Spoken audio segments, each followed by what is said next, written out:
ዛሬ እነዚህን በትዕግስት ቆይታችሁ በቃ የመጨረሻ ደረጃ ሲደርሱ ሰውን ታው አታናደኝ፣ አትፈታተነኝ፣ አትነካካኝ፣ አትተናኮሰኝ፣ አትቀልድብኝ፣ በንቀት አትየኝ፣ አትጨቅጭቀኝ እንዴት ነው የምትገልጹት? የመጀመሪያው አታናደኝ ስትሉ ብዙ አማራጭ አለ። ሶስት ልጻፍላችሁ።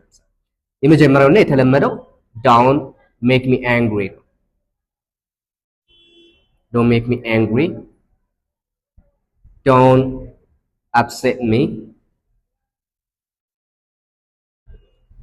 don't piss me off። እነዚህ ሁሉ ሊሆኑ ይችላሉ። አትፈታተነኝ ስትሉ don't tempt me፣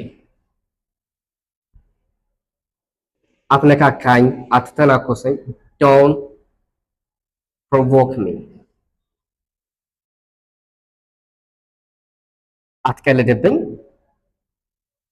don't make fun of me።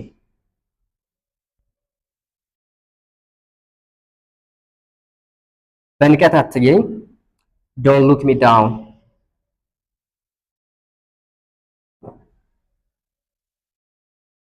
እስኪ አትጨቅጭቀኝ የሚለውን እናንተ ኮመንት ሴክሽን ጠብቃለሁ። ቴንክ ዩ